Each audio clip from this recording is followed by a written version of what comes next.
What do you know? Tell you what I know. Sometimes a plan don't always work out the way you kind of hope for. I booked a load out here to Southern California. Actually, I'm over here in Ontario, California, waiting to get unloaded right now. They're supposed to have me unloaded in about 30 minutes or so. But I came out this way with the intentions to do just kind of a turn and burn and go right back to the house. Try to be home, about 6 days, because I can run it in about 5.5 days. But I could probably run it in 5 days if I was pushing hard. But I booked this load coming out here to Ontario, and immediately after I booked it, I started looking for something to get me back. And there wasn't really anything on the load board. And so I started looking at agents that had freight in this area that went back in that direction. And I wasn't looking at just like going back to Oklahoma. I was looking at like North Texas, Kansas, even some, western Missouri and Arkansas. But none of the agents had anything.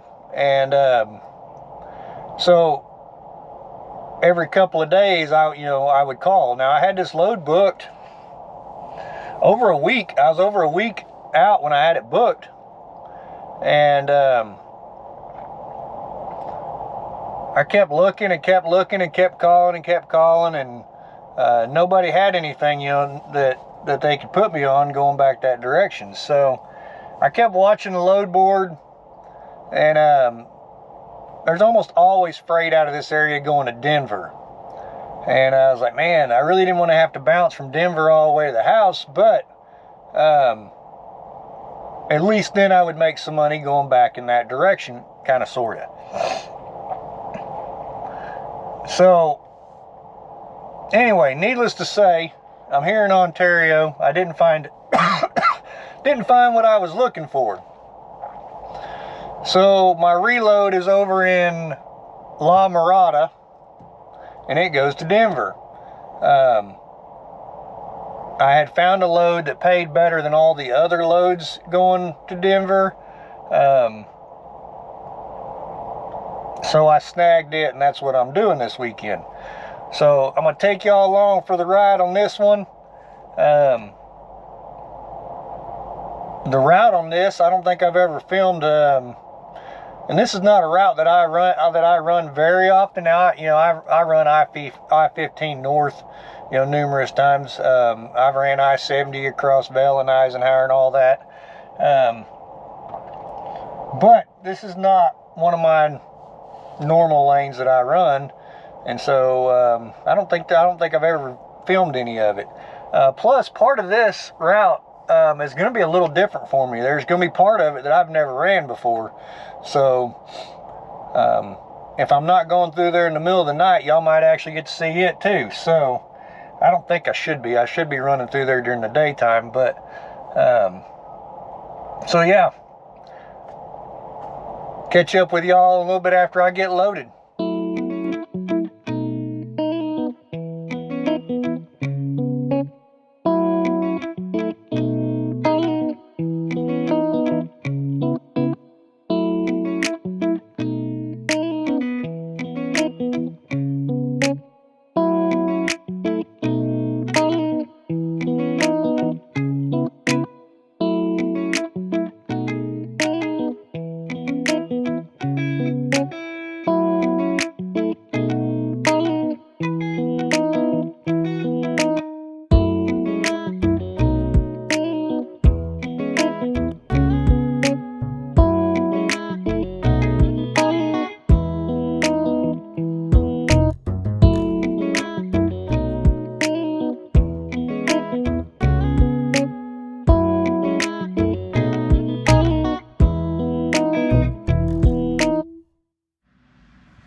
so let's do an update.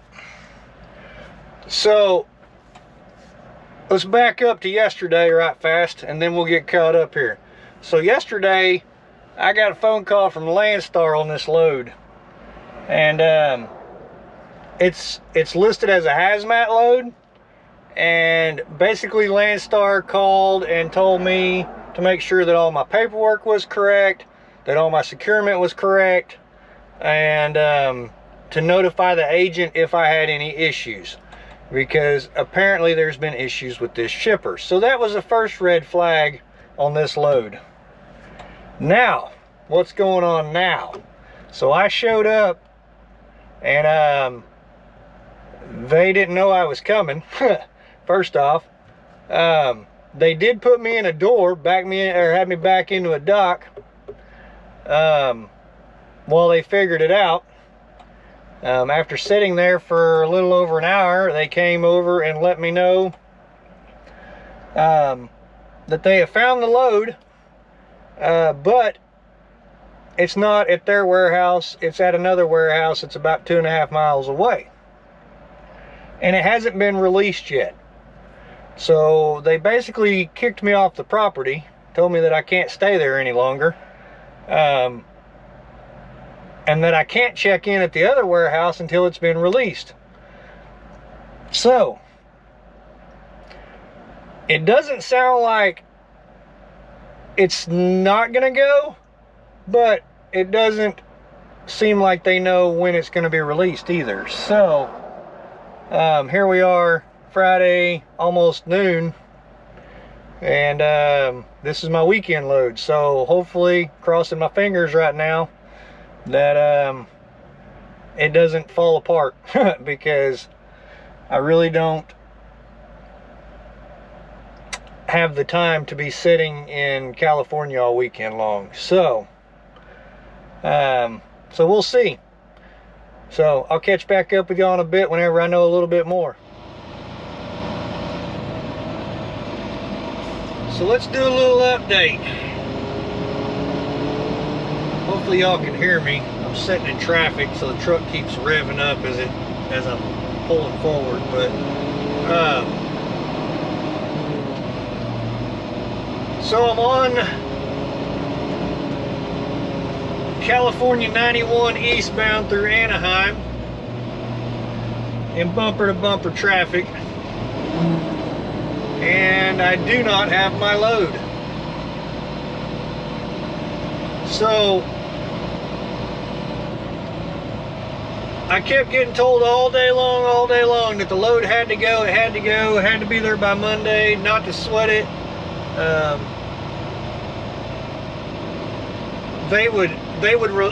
The customer would release the load and it would be good to go. Well, at about 2 o'clock in the afternoon,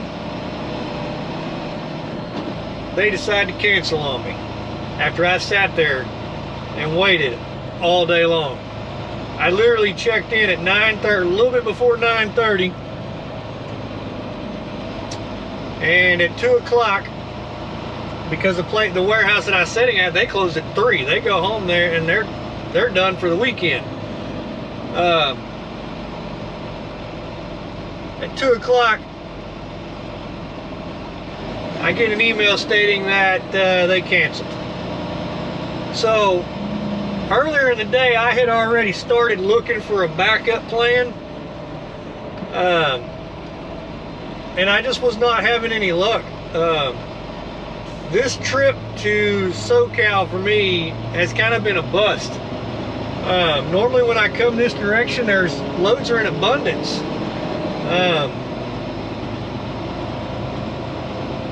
I booked that load over a week ago and had been looking for a reload all the way up until just a couple days ago when I booked that load that I was supposed to pick up today. So when they canceled on me at 2 o'clock, it put me in a bad spot, because I'm like 1,400 miles from the house Friday afternoon. I mean, I was calling on anything and everything at this point. I mean, I almost didn't care what it was paying. just as long as it was going in that direction and it would have at least covered my fuel or something, you know. The problem is at 2 o'clock in Cali, agents that are on the East Coast, they've done called it a day and went home. You know, and other agents in the Central Time Zone, you know, they're probably pretty close to it also. So I was having no luck contacting any agents on any loads, and when the ones that I did contact, they had already covered their loads. They just hadn't taken them off the load board yet. So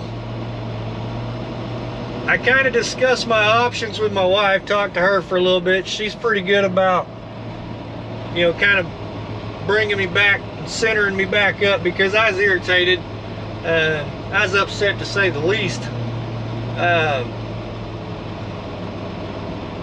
because my only options at that point in time was either I sat all weekend long in the Los Angeles area and hope that I can find something on Monday that's not going to get me home in time for what I was planning to be home,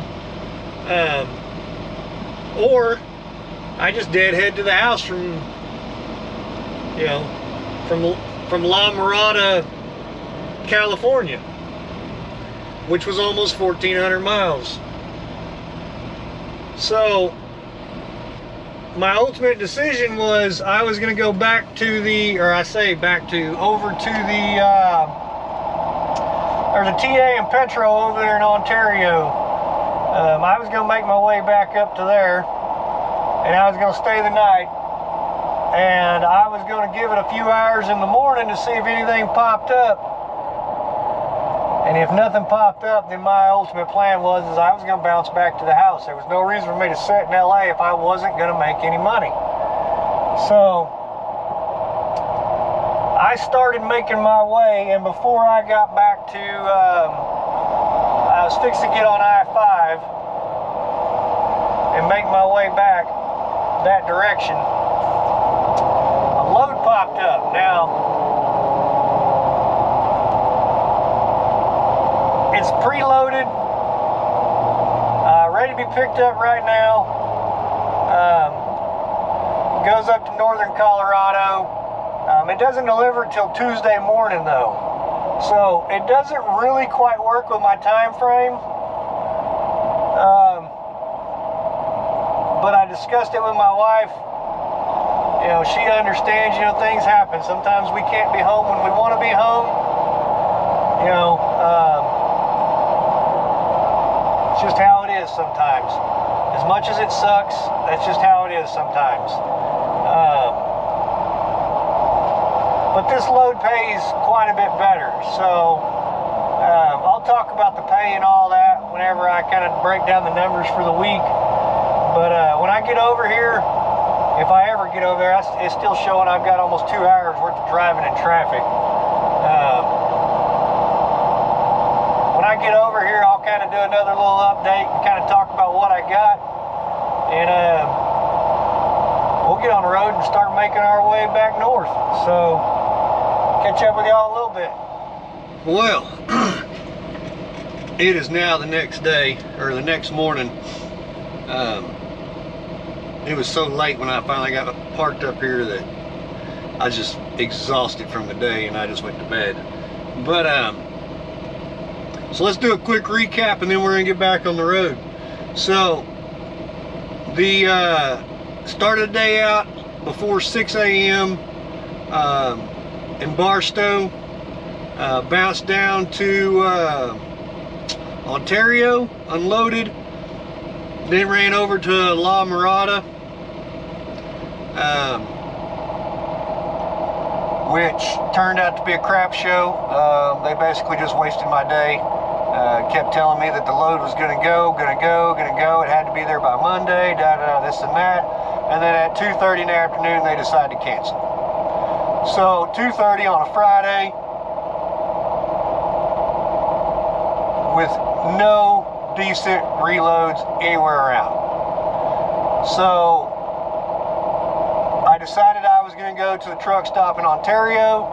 I was going to hang out there till the next morning, give it a couple hours, see if I couldn't find, see if something didn't pop up. If nothing popped up, I was going to make the decision to bounce the 1,400 miles back to the house. There was no reason for me to hang out in Los Angeles if I didn't have any way out. Plus, I needed to be home. I was scheduled to be home. So once I finally made the decision to do that, I started making my way back to the interstate, and right before I hit I-5, a load popped up. It was in Moreno Valley, basically going to the same area that I was originally going to. Now, granted, it was a drop and hook. It weighed the same. It was not a hazmat though, like the previous one was a hazmat. The previous one was paying $3,600. They both weighed 30,000 pounds. Had about the same amount of miles on them. But this one's a non-hazmat, going to be running the same route, except for since it's non-hazmat, I was kind of looking forward to going over Loveland Pass. I'd never done that before. You can't haul a Class 3 hazmat through the Eisenhower Tunnel on I-70. So I was kind of looking forward to running Loveland Pass because, like I said, I just never done it before. Now I don't necessarily get to. I mean, I guess I still could if I wanted to, but it doesn't make no sense to get off I-70 and run an additional 9 miles just so that I could say I've done it. But, so, like I said, bounced down there, grabbed that load, and made it back up here to Barstow last night. I got parked at about, I don't know, 9:30, almost 10 o'clock local time, so I had a pretty long day. Didn't run a lot of miles. It was just mentally draining, and so that's where we're at. Back up here in Barstow, fixing to do my pre-trip and get back on the road. So let's get to it.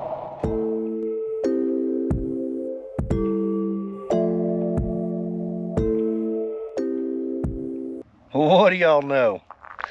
Well, it's the next morning. Figured I'd do a little update. I got a chance to, I stopped up here at the Devil's Canyon viewpoint on I-70. I just came up. It's a pretty big climb, so I figured I'd stop up here, give my truck a chance to cool off a little bit and get out and stretch my legs a little bit. But I stayed at Richfield, Utah last night, and by the time I got there, I just I haven't been I feel like I got sick again, and I can feel it in my throat and stuff again, so I don't know what's going on with me. But anyway, I'm over here, like I said, I'm at the Devil's Canyon. I'll spin y'all around, see if y'all can get a chance to look at this here.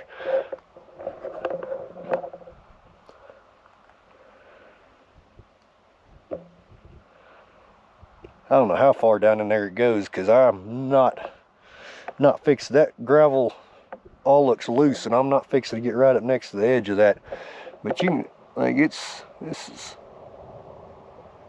really good view out here. This is some of the better parts of driving a truck. You get to see some pretty amazing stuff. Back over here, bear with me just a second, I'll make my way back over here. The sun is coming up over the ridge up here.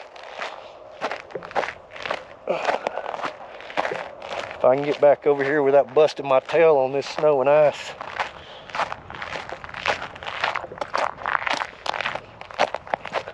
I'll be right back. All right. There's a little sunrise action for you.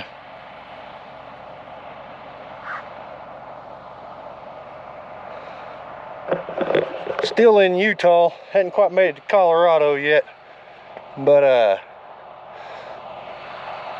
sure is pretty out here. Still get to go across Vail Pass in Eisenhower today, and then I'm gonna park up about, I don't know, within an hour of where I'm delivering to, but I don't deliver till Tuesday morning, so I get to do a reset tomorrow. So it is what it is. Sometimes you gotta do what you gotta do to salvage salvage the week, especially whenever somebody decides to cancel on you. Kind of throws a wrench in the mix. But we're gonna get back on the road and get down the road a little ways, and I'll catch back up with y'all in a bit.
Let's get caught up.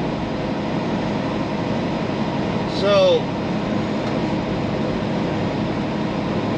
I did a 34-hour reset in Brush, Colorado,